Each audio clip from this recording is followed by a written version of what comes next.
अस्सलाम वालेकुम दोस्तों। सऊदी अरब के शहर नजरान में जुलाई 2023 को एक ऐसा वाक़या पेश आया जिसे सुनकर शायद हमारे अंदर भी कुछ गैरत जाग जाए। नजरान के शहर में मोहम्मद बिन मुरसल ने अपने ख़ानदान के कम उम्र लड़के, जिसकी तकरीबन उम्र 20 साल बताई जाती है, मामूली सी तलखी पर उसको कत्ल कर दिया। जब उसको कत्ल कर दिया तो सऊदी की कानून भी हरकत में आई। उन्होंने मोहम्मद बिन मुरसल को फांसी की सज़ा सुनाई। जब उन्होंने फांसी की सज़ा सुनाई तो पूरी सऊदी अरब से ये आवाज़ उठी कि खुदारा ये अब तक बच्चा है, नादान है और गलतफहमी में ये कत्ल हुआ है, लिहाजा इसे माफ़ किया जाए। इस्लाम में किसास का है सिस्टम है, यानी जब कोई आपका कत्ल करता है तो आप भी उसे कत्ल कर सकते हो। दूसरी किस्म में आप उससे दियत ले सकते हो, कोई पैसे, कोई मकान, कोई ज़मीन आप उससे ले सकते हो। एक है फ़ी सबिलिल्लाह, यानी अल्लाह की रज़ा के लिए किसी को माफ़ करना, मगर उसकी विरसा के सामने ये सारी चीज़ें रखी गई, ये सारी मिन्नतें बेकार और ज़ाया चली गई। दोस्तों, ये वाक़या सऊदी शहर नजरान में हुआ। इस कातिल को जेल हुई, सिर्फ 3 महीनों में सज़ा का हुक्म दिया गया कि इस नौजवान मोहम्मद बिन मुरसल का सर कलम कर दिया जाए, यानी इनकी गर्दन उड़ा दी जाए, क्योंकि कत्ल के बदले कत्ल करना है।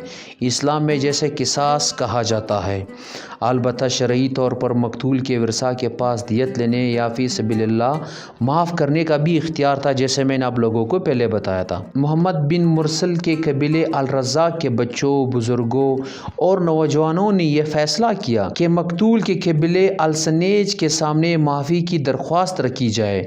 वो चाहे तो दियत ले, जिसमें नकद रकम, ज़ेवरात, घर और ज़मीन वगैरह शामिल है, वरना तो फ़ी सबिलिल्लाह भी माफ़ कर सकते हैं। ये दरख्वास्त रखने का जवाज़ था।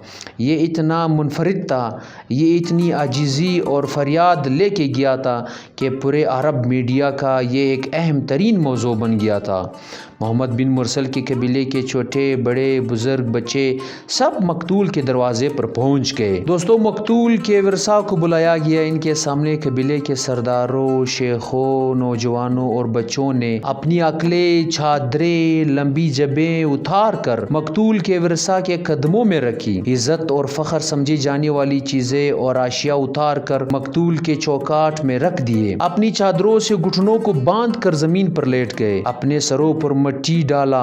शायरों ने माफ़ी पर कसीदे पढ़े। मकतूल के नन्हे बच्चे ने यूं माफ़ी की इस्तदा की, दरख्वास्त की कि जिगर कट जाए, जो और जितनी चाहे दियत की पेशकश की गई। पूरा सऊदी अरब बोल पड़ा कि माफ़ किया जाना चाहिए, लेकिन मकतूल के वरसा ने न तो माफ़ किया और न ही दियत पर राज़ी हुए। चुनांचा 20 सितंबर 2023 को फजर के नमाज के फ़ौरन बाद मोहम्मद बिन मुरसल की गर्दन कसास में उड़ा दी गई। ये अपनी नौयत का पहला कत्ल था जिसके लिए पूरी मुल्क में मग़फ़िरत की दुआएं मांगी गई थी। लोग हमदर्दी का इजहार कर रहे थे, लेकिन दूसरी तरफ कानून इतना मजबूत और ताकतवर है कि सब कुछ के बावजूद कानून नाफिज हुआ और इस तरह मोहम्मद बिन मुरसल का सर तन से अलग कर दिया गया। दोस्तों, अगर यही कानून पाकिस्तान में अप्लाई किया जाए तो उम्मीद है अल्लाह से कि न यहाँ पर चोरी होगी, न यहाँ पर डकैती होगी, न यहाँ पर कत्ल गारत होगा, न यहाँ पर कोई किसी की इज्जत के साथ खेलेगा, न यहाँ पर कोई किसी का जायदाद जब्त करेगा,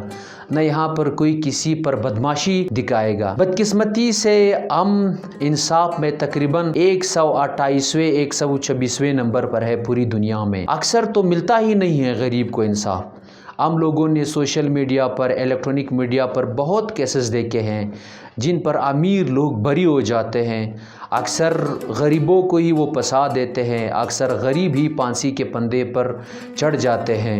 उम्मीद करते हैं कि इस किस्से से, इस वाक़ये से हमारे लोग भी कुछ न कुछ सबक ज़रूर सीखेंगे और इस मुल्क में एक ऐसा कानून नाफिज करेंगे जो सब के लिए यकसा हो, चाहे आप अमीर हो, गरीब हो, चाहे प्राइम मिनिस्टर हो, चाहे आप चौकीदार हो, चाहे आप जिस भी डिपार्टमेंट से ताल्लुक़ रखते हो, जिस भी इदारे से ताल्लुक़ रखते हो, हम सब के लिए यकसा कानून होना चाहिए। तभी पाकिस्तान दुनिया का बेहतरीन मुल्क बन सकता है।